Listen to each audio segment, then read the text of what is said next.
The dispute between India and Pakistan over Kashmir is one of the longest-running conflicts in the world, and all started with the creation of the South Asian countries.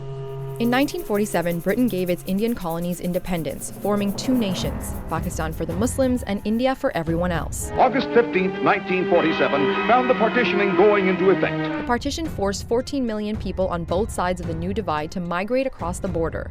This process was marked by ethnic and religious violence, causing between 1 and 2 million deaths. Caught in the middle of it all was the hotly contested Kashmir, a scenic mountain region located on the border between the two countries and slightly bigger than the state of Kansas. Under the partition plan provided by the Indian Independence Act, Kashmir was free to decide which country it would join. Because it was a Muslim-majority state, most wanted to join Pakistan, but Kashmir's Hindu ruler Maharaja Hari Singh preferred to keep the region independent. But Kashmiri Muslims weren't happy with this decision and began a revolution, which was later joined by armed tribesmen from Pakistan's northwest frontier province. In October 1947, Hari Singh turned to India for military assistance. In exchange, he signed Kashmir over to India, pending a referendum which would allow the citizens to vote on the future status of the region. Pakistan did not recognize the instrument of accession as a legal document, triggering the first war between India and Pakistan. The fighting lasted until the United Nations helped broker a peace deal known as the Karachi Agreement. That agreement created what's now known as the Line of Control, a de facto border splitting Kashmir in two. But the violence continued. In 1965 and 1971, two more wars broke out, and thousands have been killed in smaller military conflicts over the years.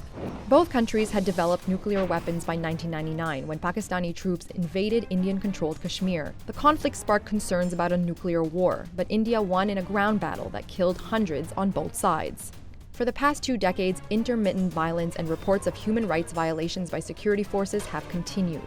Today, both India and Pakistan claim to own Kashmir entirely. But India currently governs about 45%, the central and southern part, while Pakistan controls 35%, the northwestern area. In the meantime, 20%, the northeastern part of the region, is heavily influenced by China.